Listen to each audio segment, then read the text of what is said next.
Muy buenas tardes, amigos radioescuchas. Para nosotros es una bendición de Dios, una vez más, compartir con ustedes la temática que hemos venido desarrollando en 3 programas anteriores. Y qué bueno que nos dispongamos a continuar con esta disertación histórica. Y hoy tenemos un personaje que ha dejado mucha lección, ha dejado mucha enseñanza. Y esperamos que en el nombre de nuestro Señor Jesucristo podamos compartirlo con ustedes en esta tarde. Este hombre que dejó mucho legado para pensar hoy en la iglesia de la posmodernidad. Muy buenas tardes, Carlitos. Don Juan, buenas tardes, ¿cómo está? Bien, ¿cómo se encuentra? Bien, pues interesante, ¿no? Este es el tiempo agradable de conocer de la historia, de la Reforma. Son muchas las cosas, aún nosotros no podemos comprender todavía. Hemos ido aprendiendo, hemos ido conociendo y retomando apuntes y notas históricas importantes de estos 3 hombres que han pasado por estos domingos, que fue John Wycliffe, Juan Hus, y en este momento pues vamos a aprender de Jerónimo Savonarola. Así es, hemos aprendido muchas cosas nosotros. Esperamos también que ustedes, mis amados hermanos, aprendamos cositas de la historia, que eso sirve para fortalecer la fe. Urielito, muy buenas tardes. Doctor, buenas tardes. Carlito, buenas tardes. Y a todos nuestros oyentes que están ahí pendientes de este programa de historia. Y pues estamos llevando como todo el contexto, ¿no? Doctor, y hoy nos vamos a ubicar en un año bien especial también. Ya hemos traído, y bueno, este es el tercer hombre que hemos como hablado ya de su biografía. Y son 3 nacionalidades diferentes. Me causa eso como curiosidad, porque es ver cómo Dios en todos los lugares siempre hay un despertar de parte de Dios en diferentes épocas, circunstancias y también nacionalidades. Porque el primero fue inglés, Wycliffe, el segundo fue checo, que fue Juan Hus, y ahora este señor italiano, el señor Jerónimo Savonarola. ¿Y en italiano cómo se diría, doctor? Girolamo, pero tiene otros nombrecitos más, ¿sí? ¿Habían averiguado por ahí? No. Vea, sí, señor.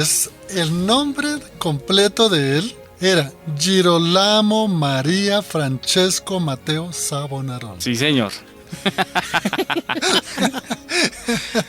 Para un nieto de hoy, para el nombre de un nieto. Oiga, doctor, otra de las cosas que veo también común entre ellos es que murieron muy jóvenes, ¿no? Los que los quemaron o ahorcaron y no pasaban de los 50, 60 años. Sí, el caso de estos 3 hombres, no solamente digamos porque ellos realmente vivían mal, y fuera de eso la persecución. Sí, señor. Pero también debemos tener en cuenta que el caso de Savonarola hacía unos ayunos muy largos.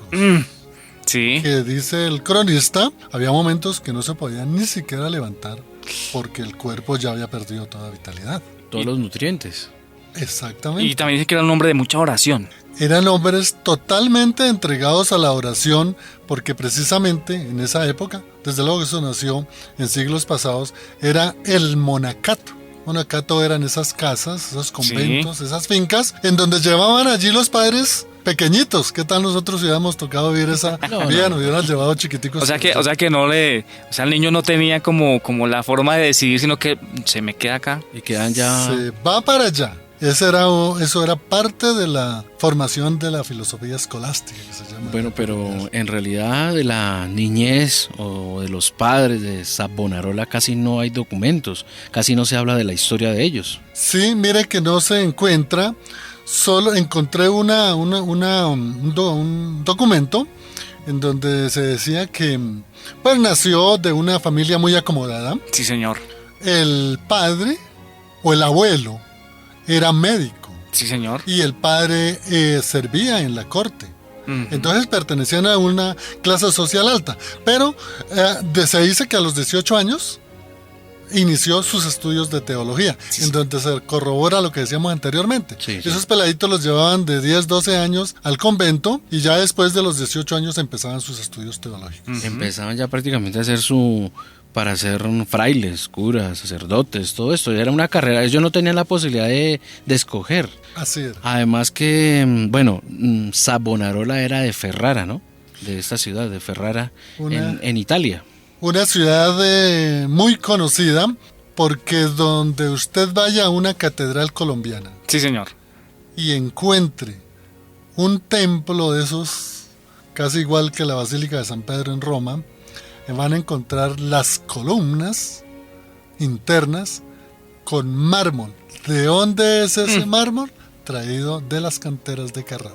Ah, bueno. Entonces, pues bueno, vamos a ir diciendo aquí cositas. Nació en Ferrara, Italia, el 21 de septiembre de 1452 y murió en Florencia el 23 de mayo de 1498.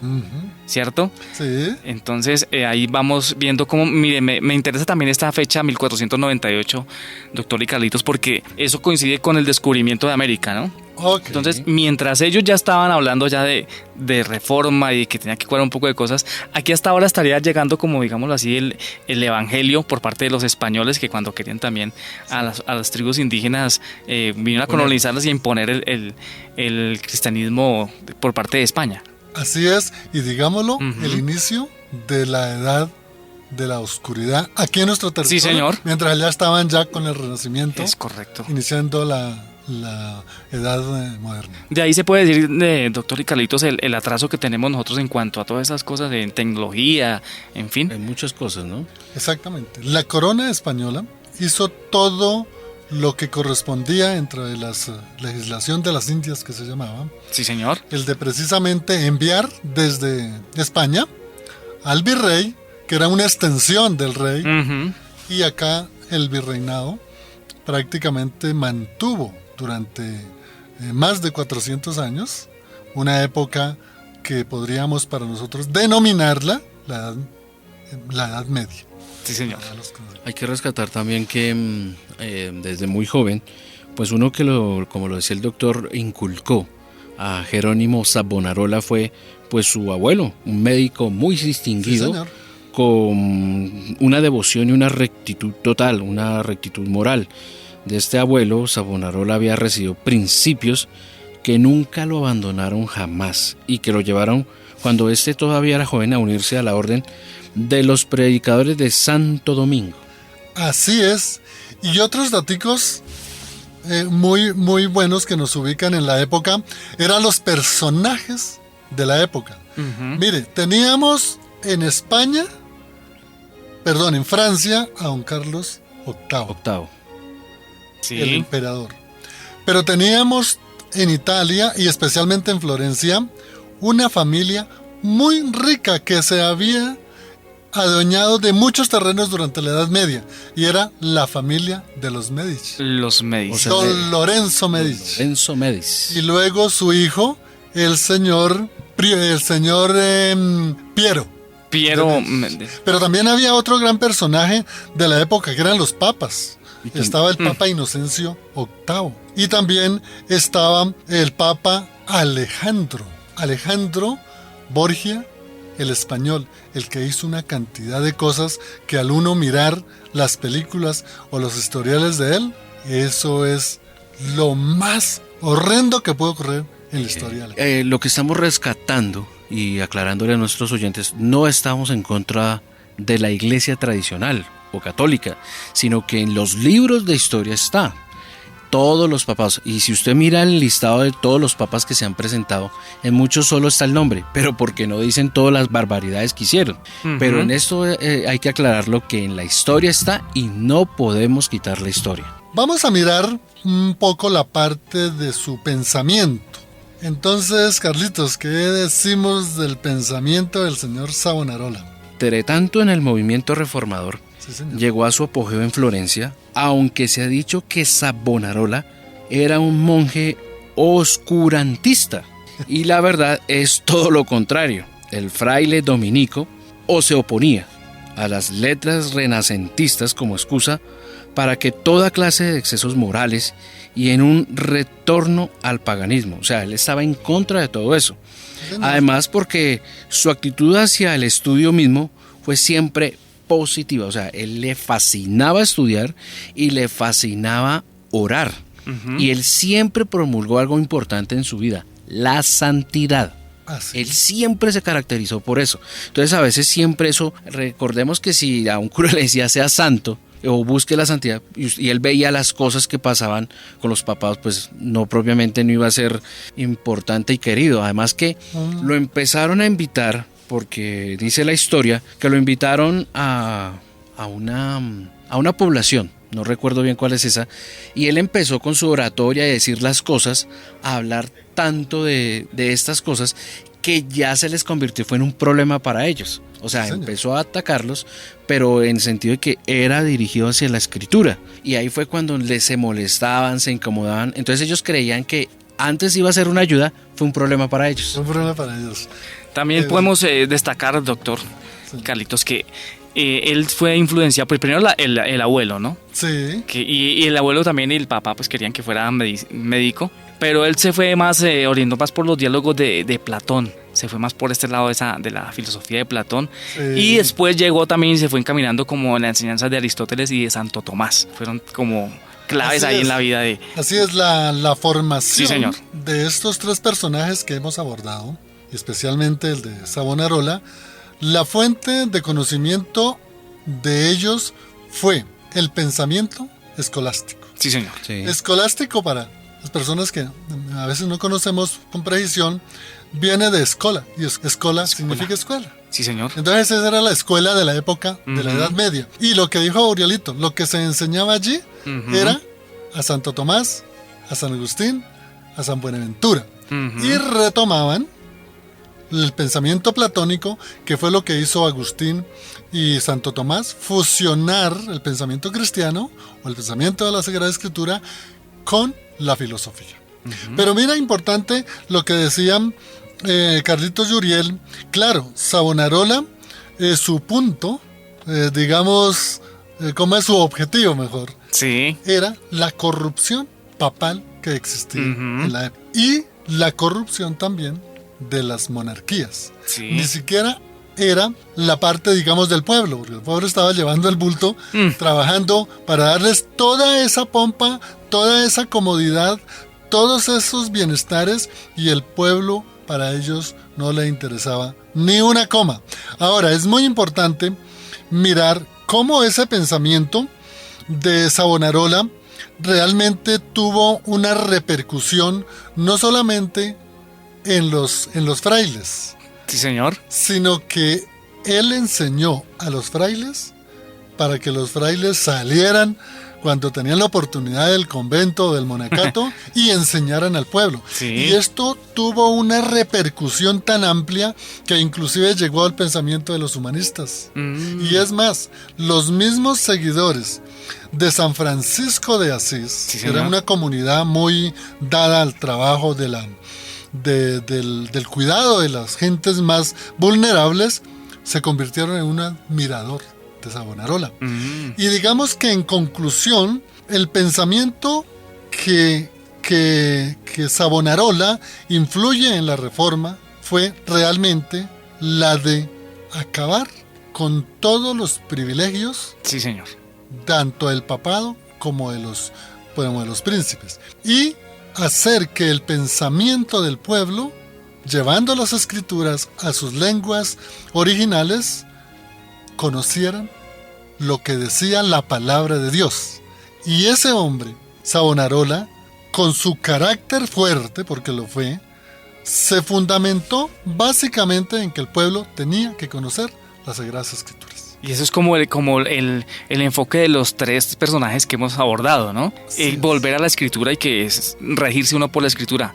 Y lo más curioso era que los tres eran frailes, que Ah, ellos sí. seguían asistiendo a las diferentes reuniones de las iglesias y todo, pero ellos eran exponiendo la palabra de Dios, que eso era lo que más le incomodaba a la gente y al papado y a los reyes y a toda esta gente, porque ellos estaban predicando. Claro. Qué mejor que ellos que estaban dentro de todo el clero, digámoslo así, para saber todo lo que se estaba manejando ahí. Yo creo que tenían mucho acceso a muchas cosas también. Dice, Exactamente. veían que eso como que no concordaba con la Biblia. Y veo por aquí, doctor, Sí. en este escrito, que en 1941, cuando él tenía 34 años, fue como el titular de la iglesia de San Marcos en Florencia. Y desde ahí comienza ese ataque frontal contra el Papa Inocencio VIII. Decía él del Papa que era el más vergonzoso de toda la historia. Decía Sí. Savonarola dice con el mayor número de pecados es la reencarnación del mismo diablo, decía él. O sea, Así lo declaró él. Así lo declaró porque, es decir, no solamente Savonarola iba, ¿verdad?, contra, es decir, objetando la corrupción, sino que él decía todas esas pompas, sí. todos esos ceremoniales, toda esa ropa fina, toda esa parafernalias que hacían, engañando al pueblo, que lo hacían para alabar a Dios, y resulta que lo que lo hacían era para embrutecer al pueblo y para darse en beneficios ellos en su lujuria y en su codicia. Sí, señor. Además porque también él siempre se mostró enemigo y decidido a quitar el lujo y la ostentación, que eso era lo que más resaltaba, pero no solo en el papado, sino también en la gente. El doctor nos contaba una historia muy curiosa con qué le pasaba con la ropa de las mujeres. ¿Él qué hacía con eso, doctor? Él llegó, era tanta su concepción de pureza que debía tener el creyente, que no permitía que una muchachita fuera de pronto con una ropa ligera, mostrando alguna parte de su cuerpo, y para reprender eso a su pueblo, ordenaba que esa ropa fuera quemada en lo que él denominó la hoguera de las vanidades. O sea, la quema de las vanidades. La quema de las vanidades. Y allí también llevaban objetos, los collares, todo lo que adornaba. Esa era una represión, pero era una enseñanza. También diciéndole, señores papas, señores cardenales, señores obispos, sí, señor, eso ahí también merecen quitarles sus vestiduras y quemarlas. Colocaban, era una especie como de hoguera en forma de pirámide en la plaza principal, y allá llevaban, bueno, le colocaban paja, leña, pólvora, pero entre todo lo que traían eran trajes, pelucas, joyas, todo eso era quemado. Todo era quemado. Dice Savonarola, decía que era mejor un alma intachable, era preferible a cualquier acto de lujo o ceremonia excesiva, o sea, sí, de frente contra los papas. Sí, verdad, digamos, predicaba y aplicaba y correcto. enseñaba la humildad. Otros que llevaron... No extremo, pero la enseñaba. Doctor, otros también que llevaron ahí o salieron perdiendo, digámoslo así, fueron los escritores Boccaccio y Petrarca, porque él también mandó a quemar todos los libros de esa gente porque tenían algo como de erotismo en sus escritos. También condenaba eso. Llamámoslo así guardando las proporciones, pero esos eran los libros pornográficos de la época. Ah, vea pues. Continuamos entonces con otro de los segmentos de este gran personaje, Savonarola, y vamos a mirar la influencia de su pensamiento en la Reforma. Entonces, ¿qué podemos decir? Bueno, en el aspecto personal, Savonarola era de un carácter muy fuerte. Y ya lo vimos porque tomó decisiones radicales y como llegando casi, digámoslo así, como al fanatismo, ¿sí? Porque él estaba bien convencido y tenía unas convicciones tan claras que él comenzó cuando tuvo el poder, y mostramos ahí, o se evidencia también, doctor, el mal que se hace cuando se combinan las dos cosas, ¿no? La religión con también el poder... poder del Estado, sí, poder secular. Se contrasta, y él también porque él tuvo en Florencia como la capacidad de gobernar, y es cuando hace todas estas cosas que hemos hablado hace un rato, quema, daña, acaba con todo, y porque él quería como purificar realmente, y pues todo debido a ese carácter fuerte que él tenía, y también pues el carisma también que él tenía, porque también aparte de eso tenía un carisma, atraía a la gente con su forma de predicar, de exponer la palabra. Sí, señor. Además también porque en este tiempo de la reforma, pre-reformadores, porque todavía no estaba la reforma, Savonarola fue utilizado en profecía. Él decía algunas profecías se cumplían. Sí. Y entonces empezó a eso como a generar como una controversia, pero también los papas se habían confrontados y estaba generando prácticamente una inconformidad con todas estas profecías, y no es que fueron una, dos o tres, fueron varias las que se le cumplieron. Entonces eso estaba perjudicando, y Savonarola, y bueno, por una vez quería decir que cada vez Savonarola nuevos y más grandes milagros, o sea, como que la gente le estaba pidiendo, bueno, diga más profecías para ver si se cumplen y puedan cambiar muchas cosas que ellos querían ver un cambio en este tiempo, pero al eso suceder, ya los curas estaban diciendo que el que creyera en las profecías de Savonarola iba a ser llevado a la hoguera. Sí, y mire que, entre otras cosas, Savonarola, o mejor, los los críticos, los que construyeron el pensamiento, indicaban de que Savonarola había dicho de que a esa ciudad de Florencia, todo lo que es la Toscana, vendría un segundo Darío y arrasaría con todo. Y resulta que se cumplió al año, porque al año vino el rey Carlos VIII de Francia y prácticamente sacó corriendo a la familia rica por excelencia, que era los Medici. Eso en el pueblo y para la época decían una profecía cumplida. La otra era la del Papa, en el que él indicaba que prácticamente don Alejandro VI era una reencarnación del demonio y hablaba del anticristo. Sí, señor. Entonces se cumplió. Y yo creo que bueno, aquí redondeando una profecía que se cumplió, digamos, a medias, pero él también había dicho de que al ir a la hoguera los santos no iban a pasar por el fuego y se salvarían.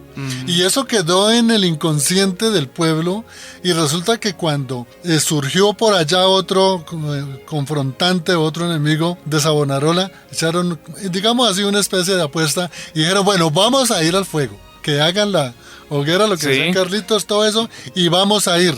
Y todo el pueblo estaba, pero mejor dicho, compró boleta de platea para no perdérsela. Y resulta que no sé qué le pasó a Savonarola y no fue. Si hubiera ido, se hubiera dicho que se hubiera cumplido la profecía, porque ¿sabe qué pasó? Cuando iban a prender la hoguera, se vino un aguacero y no pudo ni fósforos ni combustible prender la hoguera. Si hubiese cumplido esa profecía, según el decir del pueblo. Y además que cuando decía las profecías también las inflaba, ¿no? Las exageraba. Las alegorizaba.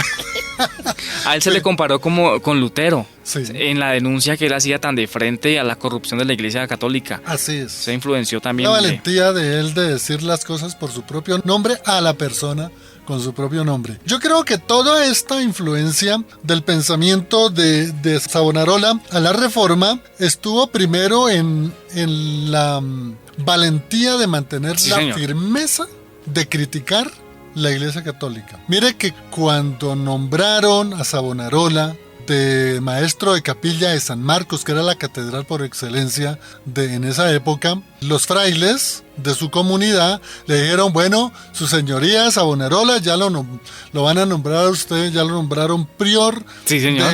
Tiene que ir a darle las gracias a quien influenció al poder político. Doctor, para ilustrar a la gente, ¿prior qué es? Prior es, digamos, el primero en la comunidad, el líder, el que lleva la palabra, el que toma las decisiones. Claro. Y qué pena, doctor, que lo interrumpe, pero es que hablando esto de lo de la prueba y que Savonarola no apareció, él simplemente no apareció porque él dijo, eso es tentar a Dios. Y por eso no apareció a la prueba que le habían colocado en la plaza. Él dijo, eso es tentar a Dios, y por eso él nunca apareció. ¿Él no apareció? Bueno, qué buena idea. Entonces, digamos, volviendo nuevamente, digamos, a la parte de la influencia, sí, la firmeza. Y sobre todo, que realmente de ninguna manera se dejó sobornar, porque lo que iba a indicar ahora es que cuando lo nombraron prior, los frailes, o sea, los subalternos de él, le dijeron, bueno, tiene que ir a darle las gracias al poder civil. Y él dijo, no, yo no tengo por qué ir a darle las gracias a esos señores, yo le doy las gracias es a Dios. Y a mí me parece un principio muy fuerte para la Reforma, porque la verdad, él desde allá interpretó muy bien la doctrina paulina, que solo la gracia, la honra es para el Todopoderoso, para Dios. Sí, señor. Doctor Carlitos, aunque él denunció la corrupción de la Iglesia Católica, en cuanto a los dogmas, él sí se quedó ahí como no se metió mucho en cuanto a los dogmas de la Iglesia Católica, pero sí fue un adelantado en la reforma moral, que más adelante iba a traer el protestantismo y la contrarreforma. Entonces, la parte moral sí la tenía él bien clara, aunque digamos que dejó pasar también los dogmas, ¿no?, de la Iglesia Católica. Sí, hay una parte que él fue muy directo también, era con la parte de la sodomía. Él interpretaba esa época igual que Sodoma y Gomorra. La corrupción por toda parte. Y él realmente, digamos que en sus obras que él hizo, que fueron muy pequeñas, que de todas maneras se las quemaron, que era la ruina de la iglesia. Sí, señor. Y la ruina, digamos, del poder civil. Allí dejó consignado todos esos principios de que la iglesia para esa época y junto con el poder civil estaban en una plena época de Sodoma y Gomorra. O sea que, bueno, el tiempo ya va corriendo, Sí. pero era prácticamente, él siempre estaba en contra de esto. Y la ruina de la iglesia, la ruina también, llamémoslo de las vanidades, ¿no? Porque él siempre promulgó siempre era quitar los lujos, quitar todas las cosas pampanantes, pero lo que más lo indignaba era todo lo que pasaba dentro de la iglesia católica. ¿Qué podríamos concluir, Carlitos, de este gran personaje? Bueno, este personaje, una de las conclusiones fue que siempre, con todo su conocimiento, con toda su santidad, pues nunca se doblegó, siempre tuvo valor, siempre nos enseñó. Y es que además no solo Savonarola, sino también Wycliffe y Juan Hus, ellos siempre se sostuvieron en la verdad, y a pesar de que los quemaron, los torturaron, porque yéndonos ya un poco más al final de los días de Savonarola, él fue torturado por varias semanas y ya incluso hay días en que ya no podía ni siquiera llevarse su comida a la boca porque no podía de tanta tortura que le hicieron. Soportó tanto dolor, pero aún así no fue en contra de las escrituras ni en contra de Dios, sino siempre, y le decían: queremos perdonarle la vida, queremos ayudarlo, pero usted tiene que negar eso. Y él no lo hizo. Entonces hay que rescatar de estos tres hombres, el Savonarola, el valor, que ante todo, que yo creo que nosotros de los tres ninguno aguantaría eso tal vez. Uy, no, Dios mío. Ninguno. Eso es lo que hay que también rescatar de todos esos hombres de la prerreforma, el valor. Bueno, de este personaje, el carácter. Queda el carácter ahí como un carácter firme. Bueno, equivocado en algunas cosas, pienso yo, como todo ser humano, pero con un carácter, unas convicciones firmes que también nos deja como ejemplo a nosotros. Y fue tanto que después de su muerte se surgió un movimiento en honor como a él o los seguidores de las ideas de Jerónimo. Sí. Entonces ahí está la influencia y siempre me quedo con esto. Estos hombres han dejado algo. ¿Qué estamos dejando nosotros como iglesia también hoy en día? ¿Qué estamos dejando nosotros como padres de familia? ¿Qué estamos dejando a nuestros hijos, a las generaciones que vienen detrás de nosotros?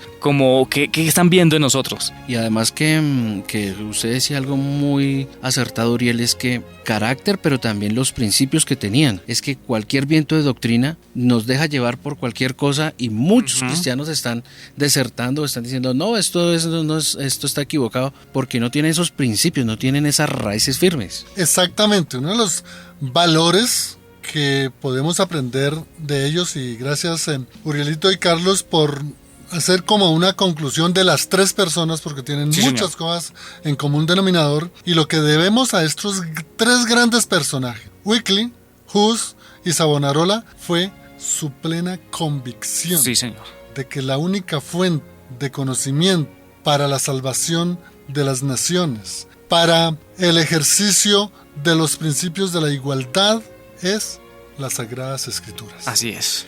Otro principio que se puede resaltar de estos hombres fue su convicción en el sentido de mantener uno de los grandes principios de la doctrina cristiana, y que lo vimos en nuestro Salvador, el Señor Jesucristo, es la humildad. Uy, sí, señores, que hace falta hoy en día.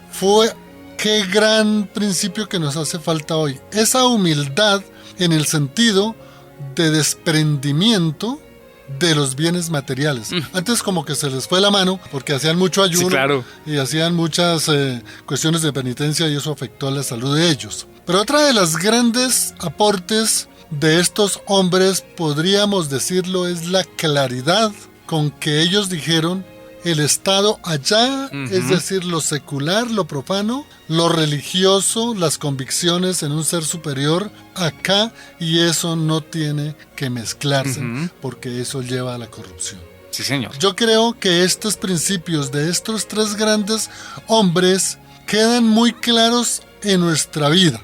Además, por el privilegio que tenemos todos, mis amados radioescuchas, de conocer a Cristo, nuestro Señor y Salvador, como el centro no solamente de la historia y del universo, sino el centro de nuestra vida. Sí, Señor.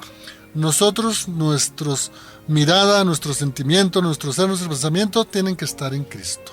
Y eso es lo que a estos hombres grandes, que por fortuna hoy en las enciclopedias ve uno unos monumentos gigantescos que levantaron en las ciudades donde ellos nacieron, porque en vida no recibieron estos honores, pero ellos tampoco lo buscaban. Así es. Pero ellos dejaron plena convicción, y volvemos a reiterar, es que nuestra única fuente es las Sagradas Escrituras, y que nosotros como creyentes tenemos que tener los principios del amor de Jesucristo, de la humildad de Jesucristo, Sí, Señor.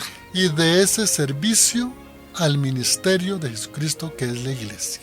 Sí, Señor. Yo puedo dejar esas conclusiones, no sé si Urielito tiene alguna otra, o Carlitos. No, antes de terminar ya y de darle paso a Uriel, pues recordemos que Savonarola recibió 3 juicios, y en esos 3 juicios se le atacó de hereje, pero nunca declararon cuál fue la herejía que dijo. Ujú. No les importó eso. Además, la única misericordia que tuvieron con él fue que antes de ser quemado fuera ahorcado.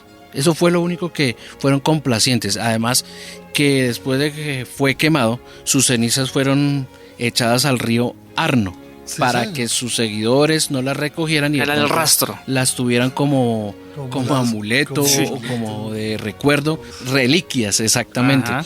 Aunque en muchas partes de Italia, hubo en Florencia y en otras partes de Italia quienes guardaron reliquias del Santo Fraile, pero cuando años más tarde Roma fue saqueada por las tropas alemanas, hubo quien vio en ese hecho un cumplimiento de las profecías de Savonarola acerca del castigo que Dios preparaba para la corrompida ciudad. Ujú.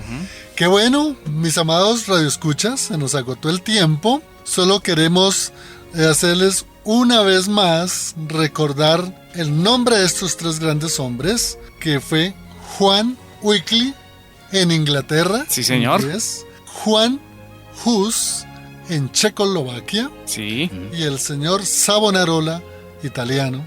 Estos 3 hombres tuvieron el mismo sentir de lo que ocurría en esa época con el papado y con los gobiernos, y como común denominador de todos los 3 es que no les importó su vida privada, ni sus bienes, ni su fama, ni su reconocimiento, sino que fueron todos 3 prácticamente a la hoguera Sí, Señor. con la plena convicción de que las Sagradas Escrituras es, con el poder del Espíritu Santo, la única guía que hay para salvar a la humanidad. Así es, doctor. Y también recordarles nuevamente, porque no nos cansaremos de repetirles, el centro de todo para ellos era la palabra de Dios. A veces da uno tristeza cuando el pueblo de Dios, el cristianismo de hoy, está queriendo buscar experiencias nuevas, cosas raras, cosas diferentes. Cuando esta gente, y lo que todos debemos hacer es volver más bien a las cosas, a las sendas antiguas, nos dice el Señor en su Así palabra, es. buscar las sendas antiguas, volver a las sendas antiguas,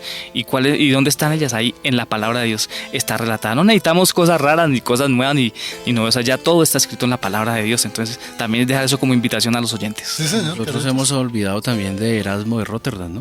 Sí, Nosotros lo hemos olvidado porque él también... Fue el primero que hablamos, ¿no? El primero que hablamos. Sí. buen recuerdo eso. Rotterdam lo miramos en el primer programa Parte del humanismo. porque era muy necesario, y Carlitos en su momento hizo la aclaración que debe hacerse. Es que no podemos confundir el humanismo secular, que fue el que promovió Erasmo, sino que miramos a Erasmo como uno de los hombres que también se unió, llamémoslo así, al pensamiento de estos hombres, Sí, señor. en el sentido de que la palabra de Dios se debía leer y se debía enseñar, era en las lenguas de cada región. Sí, señor. Bueno, amados radioescuchas, Carlitos, muy amable, Uriel, muy amable, hemos disertado este tema alrededor de este personaje y los invitamos para que en el próximo programa vamos a iniciar ya los grandes personajes de la Reforma. Bien. Y esperaremos iniciar, yo creo que por el primero, que es Martín Lutero. Qué interesante, ¿no? Dios los bendiga. Bueno, un abrazo y bendiciones para todos. Muchas bendiciones. Los amamos en Cristo Jesús. Una feliz tarde.